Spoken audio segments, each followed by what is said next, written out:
Hey guys, and welcome to a recap of Mayor of Kingstown Season 4. Starring Jeremy Renner, this crime thriller series follows Mike McLusky, the titular Mayor of Kingstown, who must protect his family and his friends against gangs, betrayals, and the prison system. Well, let's waste no time and just jump right into the recap, starting with Episode 1, Coming Round the Mountain. At the office of Mike McLusky, a fixer and the de facto mayor of Kingstown, a lawyer explains that he managed to get his brother Kyle's prison sentence down to 2 years, of which he'll only need to serve 6 months. And though he is unhappy, Mike is forced to agree with Kyle that this is probably the best he's going to get after shooting his fellow cop, the unhinged Robert Sawyer.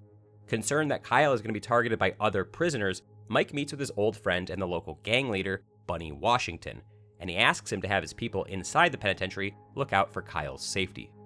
You don't lose no sleep over it, all right? He stepped 1 foot out of ADSEG. Raph gonna have eyes on him. Thank you. It means a lot. He then also goes to meet with the new warden of the Kingstown prison, Nina Hobbs. However, Nina refuses to cooperate with Mike at all to give his brother extra benefits, simply stating that she's going to protect Kyle the same way she would any other prisoner. Meanwhile, Bunny's lieutenant inside the prison, Raphael, meets with Roberto Cruz, a Colombian cartel member who'd been providing Bunny with drugs on a temporary basis. When Raphael informs him that their arrangement is over, Roberto aggressively states that Bunny is going to need to pay for another shipment soon dropping into town. Raphael immediately rejects this extortion, but before their confrontation can get heated, a prison guard breaks up the meeting. The next day, while out on some business, Bunny's car is shot at by some Colombian gangsters, but luckily in the vicinity, Lieutenant Ian Ferguson, a friend of Mike's, starts chasing after the suspects alongside his partner Stevie. He calls Mike to relay the situation, and Mike decides to head after them as well. Managing to block the Colombians' path with his vehicle, Mike forces them to flee on foot, and together he, Ian, and Stevie manage to eliminate 3 of the shooters and arrest the 4th man, a young hitman named Cortez. Episode 2, Promises to Keep. While housed in ADSEG, a segregated part of the Kingstown prison, Kyle is approached by his next-door cellmate, Merrill Callahan, a powerful leader within the Aryan Brotherhood and a man with a long and complicated history with Mike. Presenting himself as an ally, Merrill attempts to form a bond with Kyle, subtly setting himself up as a potential protector inside of the prison. Elsewhere in Kingstown, Bunny meets with the legendary Detroit mob boss, Frank Moses. Stating that a power vacuum has been left after Bunny eliminated his Russian rivals, Frank floats a partnership, with Bunny getting access to his cross-border transportation services. And seeing the advantage, Bunny agrees to the arrangement. Meanwhile, Ian and Stevie find that their interrogation of Cortez is yielding no useful information, so, acting on Mike's advice, they decide to release Cortez, hoping to follow him and then see where he ends up. Thanks to Carney, a prison guard who often works with him, Mike is able to get in touch with Cindy Stevens, a rookie correctional officer assigned to the area of the prison where Kyle is being held. Over some drinks, Mike convinces Cindy to keep an eye on Kyle, and he also asks her to provide a list of every inmate that's being held in ADSEG alongside of his brother. You know, there's a lot of inmate turnover in ADSEC. Guys in there because it caused a lot of trouble. I need to know who the is in there with Kyle. I need that list. In case someone means him harm. Goddamn right. As he's leaving his house to go to the bar to join Mike and Cindy, Carney is shot to death by Cortez, seemingly on the behest of David Torres, Nina's right-hand man. Episode 3, People Who Died. The following morning, Mike learns of Carney's death, and realizing that Cindy could now be in a similar danger, Mike tells her to ignore everything that he asked of her, insisting that he will now find other ways to keep his brother safe. At the same time, several of Bunny's men are discovered dead, their bodies brutally chopped apart by the cartel. Mike passes this news along to Bunny, prompting the local gang leader to prepare for an all-out war. You got your crew over on Grape Departments? Yeah. They're all dead, Bunny. Cartel made them a calling card, okay? What the f***? So, hey, time to bring your hammer down. Like now. However, looking to solidify his position, Frank steps in and tells Bunny that he intends to earn his keep, and he offers to deal with the Colombians personally. So, forcing their way inside of a safe house where Ian and Stevie had spotted Cortez staying, a couple of Frank's men start shooting, and they kill a number of Colombian cartel members. Though they briefly gain the upper hand, Cortez manages to evacuate his remaining people out through the back, and then ambushes Frank's guys, killing them both.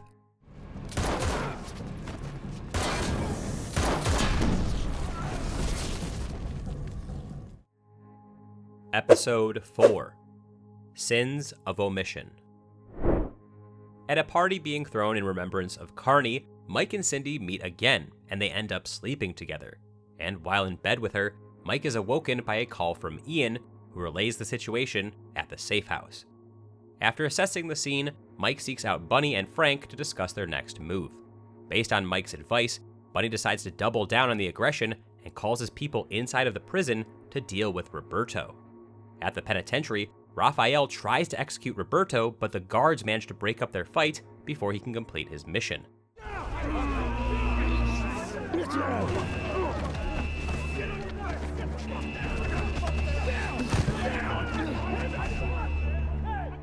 Meanwhile, Cindy, despite the danger, decides to help out Mike, and she sends him a list of all of the prisoners being kept in ADSEG.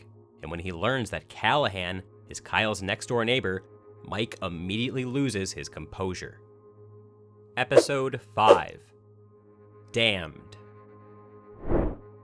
As Bunny begins to move his first drug shipment through Frank's train depot, Cortez quietly observes their entire operation from a distance. A panicked Mike goes to the prison to speak with Kyle directly and reveals the identity of his new neighbor. When Kyle returns to his cell, Callahan senses that something has changed, and he quickly realizes that Kyle has caught on to him. Meanwhile, looking for leverage against Nina, Mike instructs Ian and Stevie to intimidate her, and pulling her vehicle over, the two officers search her car and they discover a heavy-duty weapon concealed inside, which they confiscate. Later that night, some prison guards remove Kyle from his cell without explanation. As retaliation against Mike, Nina has Kyle transferred out of ADSEG and into Gen Pop, the prison's general population, placing him in far greater danger. Having gathered intel on Bunny and Frank's operation, Cortez leads his people in an attack on the train carrying the drug shipment, and successfully hijacking it, the Colombians destroy the cargo, and they set the train ablaze. Episode 6. Number 081693.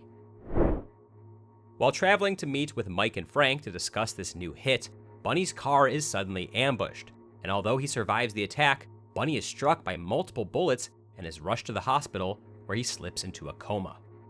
Back at the prison, Cindy discovers Kyle missing from his cell, and she immediately calls Mike.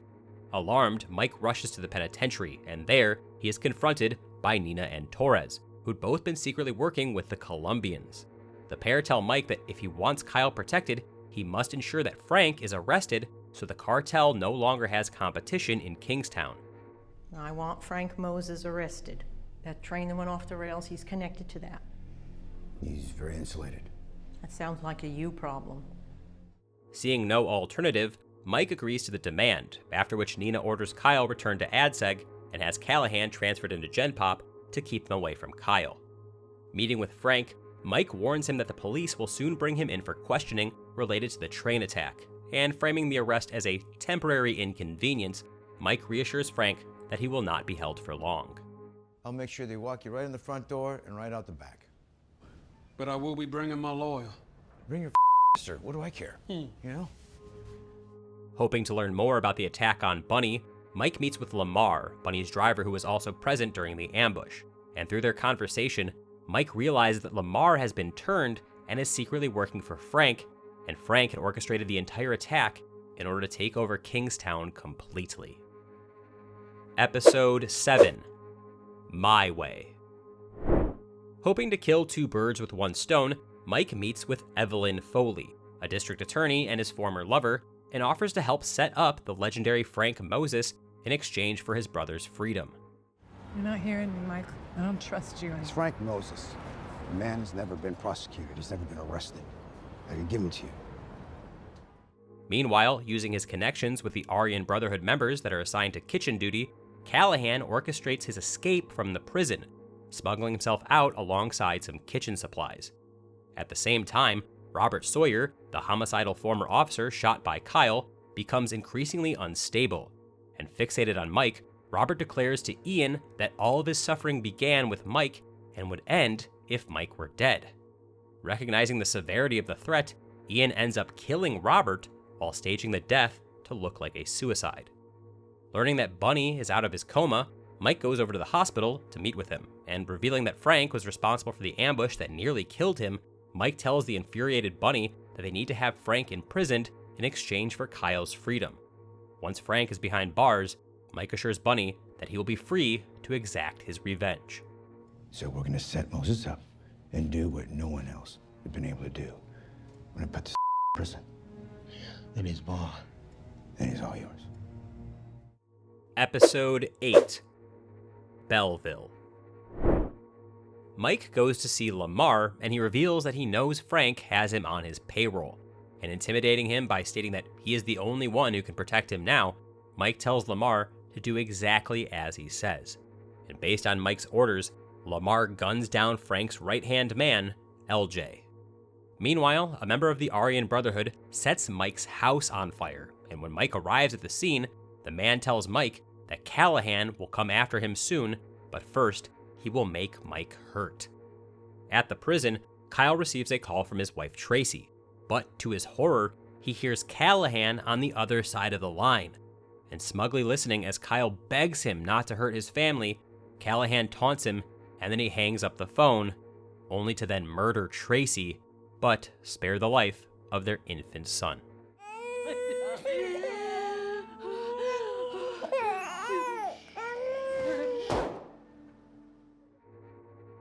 Episode 9, Teeth and Tissue. Desperate to be done with Frank so he can focus on Callahan, Mike goes to the mob boss, and after having Ian release him from jail, he reveals that Lamar was the shooter who killed LJ. When a confused Frank wonders about Lamar's motive, Mike calmly reveals that he knows that Lamar was working for him. Spinning a tale, Mike states that since Lamar failed his mission, perhaps he tried to get back into Bunny's good graces by taking out LJ. He then gives up Lamar's location, and he tells Frank that he is free to kill both Lamar and Bunny, as Mike is done with Kingstown. Most of my family's dead, Frank. I got a brother who's barely holding on and is the last of us. I'm tired. So whatever brings peace to the valley, that is what I want. If it's you, then so be it. Once in his car, Mike immediately calls Ian, and he tells him to get ready to move on Frank. Lamar is grabbed by Frank's men and taken to the basement of an abandoned house, where they tie him up and leave. Frank then later arrives by himself, unaware that Ian and Stevie are tailing him. Going inside, Frank confronts Lamar, and after unloading his anger on him, he shoots him dead. I wasn't alone until now, and you made me alone, and I can't forgive! And hearing the gunshots, Ian and Stevie rush in and arrest Frank. Now, with Frank taken down, Evelyn follows through on her promise, and she has Kyle released. Episode 10, Belly of the Beast. Announcing his return with a bang, Bunny and his men launch an attack on another Colombian safe house. They kill most of the cartel members inside, and they capture Cortez alive. While Ian is at the police station, Callahan suddenly wakes up and he surrenders himself. Ian relays this news to Mike, who promptly tells him to get Callahan out of there before he can be processed back into the system. Pulling Callahan out of the station, Ian then drives him over to the railway tracks. And while driving there himself, Mike gets a call from Bunny.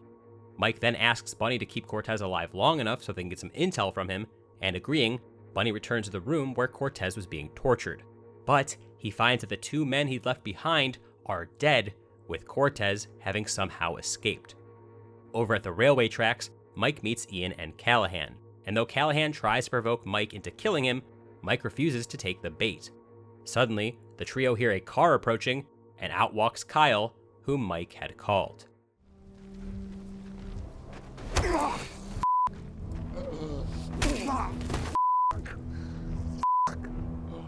After brutally beating the murderer up, Kyle shoots Callahan in the groin before finally putting a bullet in his head.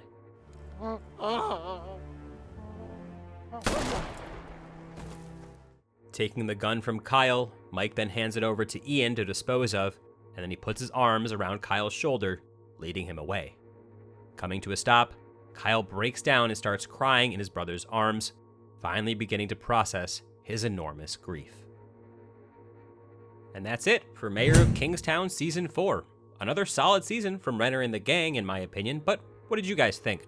Drop a comment below and let us know your thoughts. If you liked this video, feel free to drop us a like or share it with a friend, and don't forget to subscribe to our channel so you never miss a new video. We'll be back soon with another recap or video on your favorite entertainment, but as always, thanks for watching.